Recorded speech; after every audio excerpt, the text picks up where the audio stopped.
बंद भइले या जहदी इज्जत लेके छोड़ मुआना गईली अटेंड करे सखिया के शादी गईल इज्जत बंद भइले या जहदी धके कवारी अधरतिया हमें एगो लइका गाल कटल बरतिया हमें गाल कटल सखी के बरतिया हमें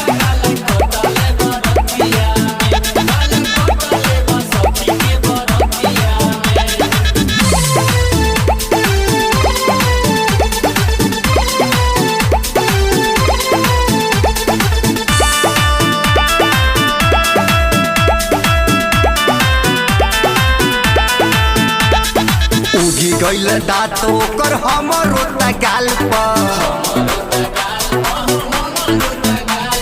मुँह टोपी ओढ़नी से गईली जाए माल पर उगी गईल दाँत ओकर हमरो गाल पर मुँह टोपी ओढ़नी से गईली जाए माल पर भइली पानी पानी ओ हलतिया हमें एगो लइका गाल कटल बरतिया हमें सखी के बरतिया हमें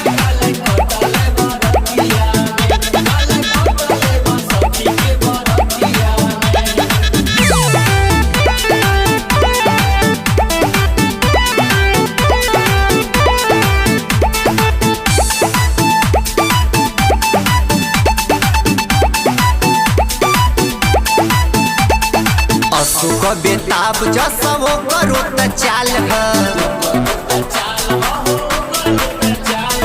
पूछली तो कहे लागल सोची हमार माल है अशोक बेताब जसवो करो त चाल है पूछली तो कहे लागल सोची हमार माल है खोट बड़ा बिंदा के मतिया हमें एगो लइका गाल कटल बरतिया हमें गाल कटल सखी के बरतिया हमें